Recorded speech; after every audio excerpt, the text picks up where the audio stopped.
Salut les tennis et bienvenue dans cette vidéo. Quels sont mes pronostics pour Roland Garros? Juste avant, je vous rappelle que s'il vous plaît, si cette vidéo vous plaît, cliquez sur j'aime, abonnez-vous à la chaîne, partagez les vidéos avec vos amis, c'est super important pour moi. Merci. Alors mon pronostic pour Roland Garros, alors le voici. D'abord Alcaraz en numéro 1, en grand favori. Novak Djokovic en 2. Ensuite, je mettrai une petite piécette sur Rune. Et oui, et le numéro 4, bien sûr, toujours là, toujours présent sur terre battue, Tsitsipas. Attention pour les surprises à Medvedev qui l'a montré, a gagné le tournoi à Rome. Donc, ça peut être un outsider intéressant. Franchement, pour les autres, je vois pas trop qui d'autre pourrait créer la surprise et gagner le tournoi. Bien sûr, des surprises pour faire un quart, une demi, oui, il y en a beaucoup. Je pense au Sinner, par exemple. Pas forcément lui, mais on a vu que Struff a fait un excellent tournoi. Et donc, pourquoi pas un grand joueur comme ça qui frappe très fort, qui rentre tout, pourrait aller loin dans le tournoi. Mais gagner le tournoi, quand même, ça me paraît compliqué que ce soit un autre de ces 5 joueurs. Alors, on commence par Alcaraz. Pourquoi Alcaraz? Tout simplement parce que il m'a impressionné sur terre battue. Je trouve qu'il est très très fort. J'ai trouvé qu'il pouvait battre n'importe qui. Il a le physique, il a le mental, il a tout, en fait, pour gagner. Donc, il a le niveau de jeu. Et surtout, contrairement à l'année dernière où il avait trop gagné d'un coup, il était arrivé un peu épuisé mentalement, je trouvais, à Roland Garros. Il avait passé beaucoup de 5-7 au premier tour et forcément, il pouvait pas gagner. Je trouve qu'il a gagné beaucoup en maturité depuis. Je pense que les premiers tours, il va les gérer beaucoup mieux. Il va les gagner facilement en 3-7 ou en 4-7. Ce sera beaucoup plus rapide que l'année dernière. Il fera pas des 5-7. Il va arriver frais pour la demi ou la finale. Son état d'esprit a changé aussi. Je sais que l'année dernière, il avait annoncé, oui, moi, je me sens prêt pour gagner le tournoi. Mais c'était un peu, ok, il y avait de la confiance, mais je trouvais que c'était un peu trop grosse tête. On n'oublie pas que pour gagner un grand chelem, il faut bien sûr être confiant, savoir qu'on peut gagner, mais pas forcément qu'on va gagner. Quand on annonce je vais gagner, eh ben il se passe toujours un petit problème, voilà, dans les rouages, ça arrive souvent. Donc cette année, au contraire, je le trouve beaucoup plus lucide, beaucoup plus mature. Et d'ailleurs, il l'a dit, mon objectif n'est pas de gagner. Enfin, c'est ces entraîneurs qui ont dit, on ne lui met pas comme objectif de gagner un grand chelem, mais de prendre du plaisir à jouer. Et on le voit sur le terrain, il sourit, il se donne à fond. Et à chaque conférence de presse, je le trouve hyper lucide. Il dit ouais, c'était un beau combat, je prends beaucoup de plaisir, etc. Et j'adore son discours justement. Et je trouve que c'est ce discours-là, c'est grâce à ce discours qui me fait penser qu'il va probablement gagner le tournoi. C'est le meilleur discours actuellement. Et j'adore ce discours, je pense qu'il a toutes les chances. Et en plus, il a perdu rapidement à Rome, ce qui veut dire qu'il va arriver frais à Roland Garros et non pas épuisé comme l'année dernière. Donc je pense que tous les voyants sont au vert pour Alcaraz. Ah oui, et Alcaraz, bien sûr, a prouvé qu'il était capable de gagner un grand chelem en gagnant l'US Open. Donc ça y est, il est prêt pour gagner un grand chelem, c'est déjà fait. Évidemment, on n'oubliera pas Novak Djokovic. On n'oublie jamais Novak Djokovic. S'il est au top physiquement, Djokovic est toujours un concurrent incroyable sur terre battue. Si Djokovic joue au meilleur tennis, je pense qu'il va battre Alcaraz. C'est évident que s'il y a le meilleur tennis contre le meilleur tennis, Djokovic reste pour moi au-dessus.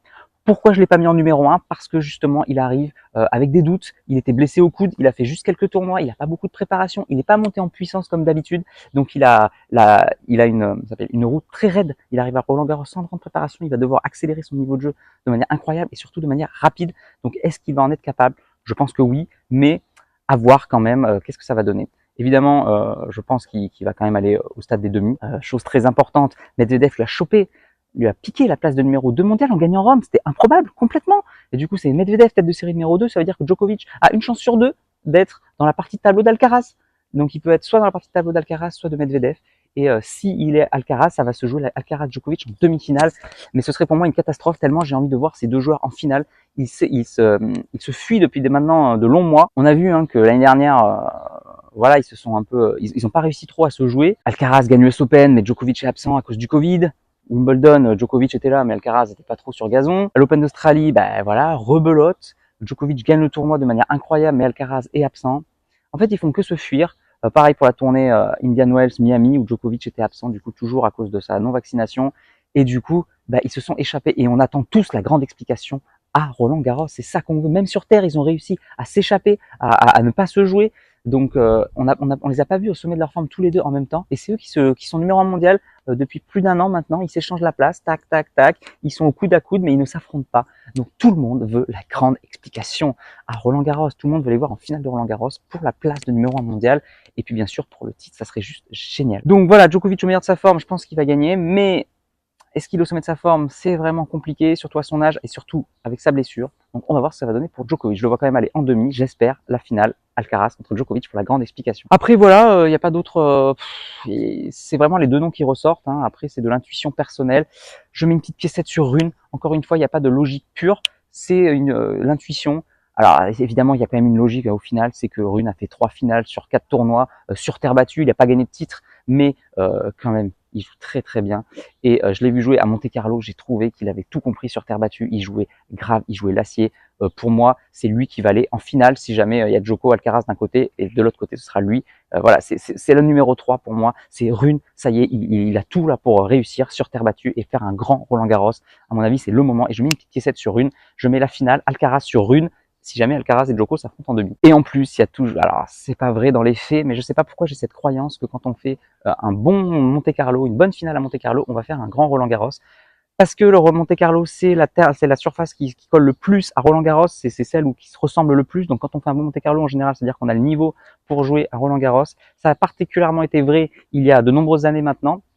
Un peu moins vrai ces dernières années. Pourquoi? Parce que Nadal gagne tout le temps et qu'il gagne à Roland-Garros, donc forcément ça, voilà, ça cache un peu les cartes. Et en plus l'année dernière c'était pas forcément vrai, hein, parce que il y avait, je sais plus, Rublev et qui a pas fait de finale à Roland. Mais voilà, ça n'empêche que c'est mon intuition. Quand tu fais un bon Monte-Carlo, tu vas faire un grand Roland. Et là, Rune a fait une finale à Monte-Carlo, donc à mon avis, il va faire une demi ou une finale à Roland-Garros. C'est mon pronostic. Et puis bien sûr, on peut pas l'oublier, Tsitsipas c'est toujours un gros client sur terre battue.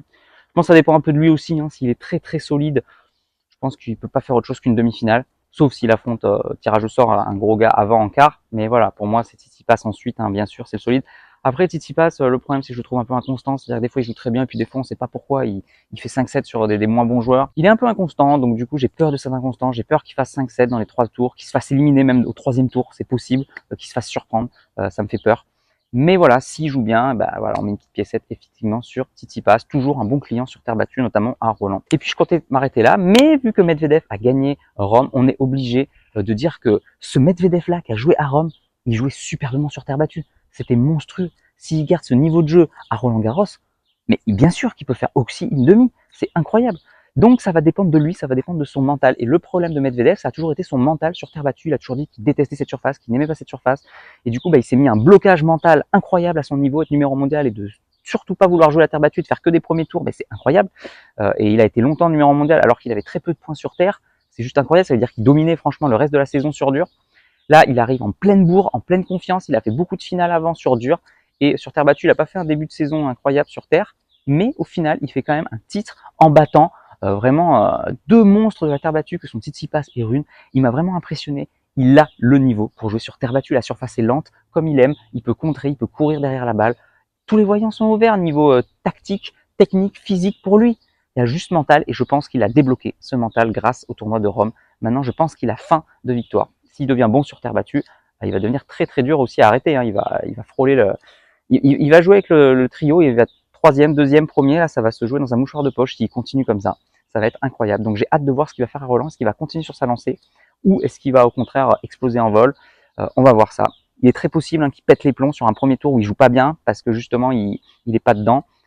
Mais s'il joue bien, s'il arrive à se débloquer mentalement, Medvedev peut être monstrueux. Voilà, je vous ai expliqué toute ma logique, je vous ai expliqué mon pronostic. Donc je rappelle, mon pronostic, Alcaraz en 1, Djokovic en 2, ça serait la finale rêvée. S'ils s'affrontent en demi, je vois une petite piécette sur Rune, Tsitsipas toujours solide, et Medvedev, la surprise, que va-t-il faire notre Medvedev sur ce Roland-Garros? C'est la grande surprise que tout le monde attend, on se frotte les mains d'impatience.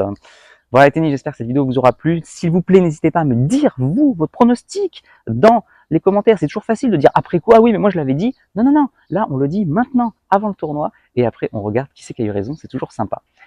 Et d'ailleurs, je conclurai là-dessus, c'est toujours sympa les pronostics. C'est pour ça qu'il existe des paris d'ailleurs. C'est parce qu'on ne peut pas prévoir le sport. Il y en a que 3 joueurs qui ont un peu fait mentir, c'est Federer, Nadal, Djokovic en gagnant tout pendant 20 ans. Mais sinon, à part ces 3 qui ont réussi à faire mentir un peu le chaos, le hasard, c'est ça qui est bon au tennis, c'est qu'on ne peut pas savoir à l'avance qui c'est qui va gagner. Ça se trouve, aucun des 5 va être en finale, c'est génial. On va voir ça dans 2 semaines. Le suspense est à son comble, on va tous être devant notre télé, devant Roland Garros. Allez, moi je vous dis à la prochaine, pour la prochaine vidéo, n'oubliez pas, allez jouer au tennis, regardez Roland Garros, progressez, surtout, faites-vous plaisir. Ciao. Si tu es encore là, c'est que soit tu es très motivé, et dans ce cas-là je te félicite, soit que tu aimes ce que je fais. Dans tous les cas, s'il te plaît, laisse un commentaire pour donner ton opinion et soutiens mon travail, soit en partageant les vidéos, c'est important pour l'algorithme, soit en allant sur Tipeee. Tu peux aller encore plus loin en t'abonnant à ma newsletter où je te donnerai plein de conseils.